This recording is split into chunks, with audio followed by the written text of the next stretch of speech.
this is where I was when the world ended. It's funny, I never kept a journal till now. I guess not having a voice anymore really helps the words flow. I used to envision this kind of apocalypse before. Everyone does these days. Zombies, pandemics, 2012. I guess I can't say what really happened, but the explosion kinda tells the story. I suppose I'm lucky. Not being able to speak anymore isn't so bad when no one else is around.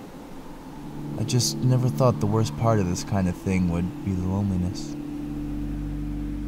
The lack of water and company is messing with my head. I think I just can't stop remembering that first day. I was at the bridge. It's where I always done my best thinking. And it took a few hours to finally get back home.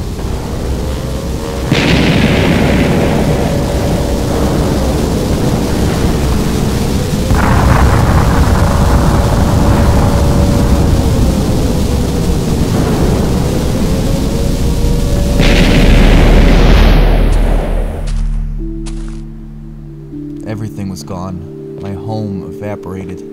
I hadn't seen a soul the entire trek home. I would have mourned more if I hadn't been so damn thirsty. Something about the explosion made all natural water undrinkable.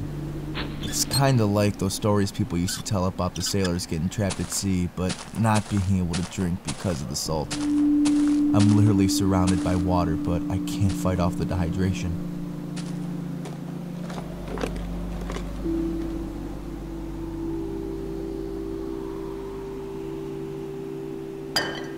There's irony in writing about being dehydrated while there's a perfectly strong river running underneath me.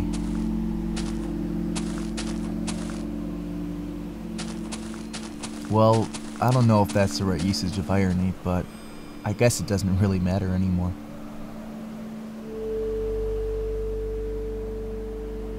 I'm so fucking thirsty.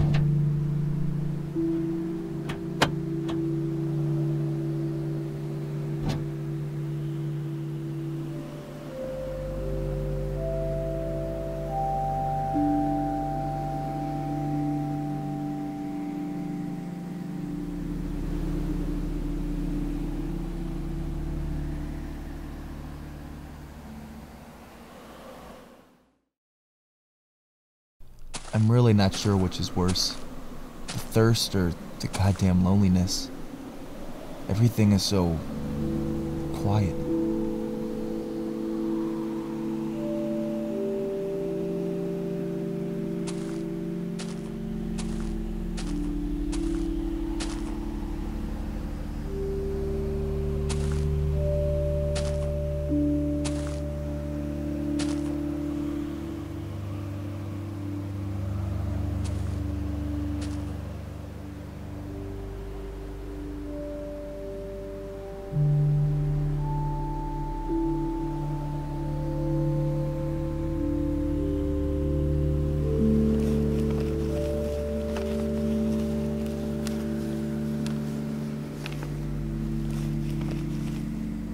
Being so alone really does something to your morality. I wish I could just talk to fill this horrid silence. My throat doesn't hurt anymore from the explosion, but my ears are starting to, just from the silence. Maybe I'm going deaf too.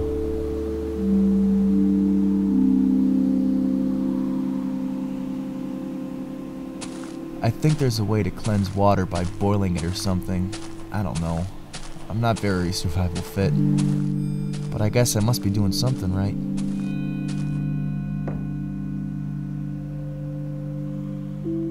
I don't think the government's coming. The first few days I just thought it was a matter of time before they showed up to clean up the mess. But it's been too long. Maybe they're gone too. Can't say I'd hate the company though.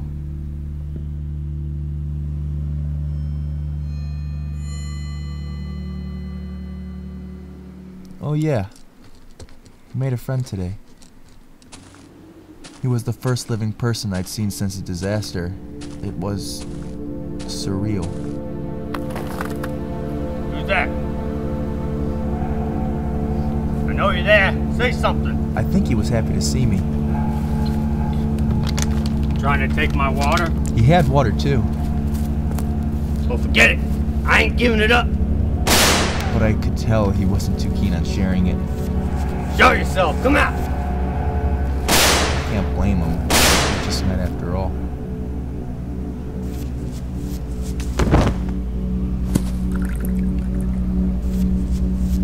He was a pretty nice guy, but in the end, we decided to go our separate paths.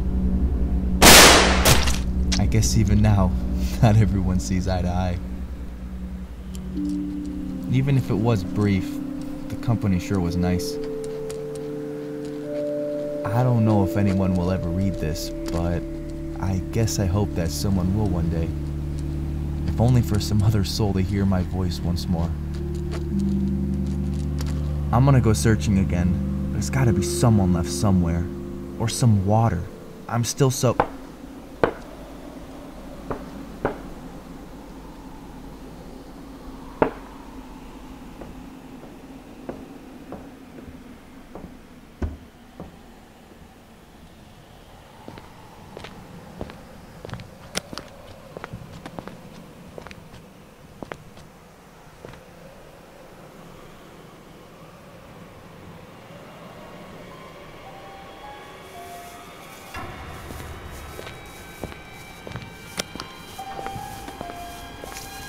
Survivor located. Execute and clean up.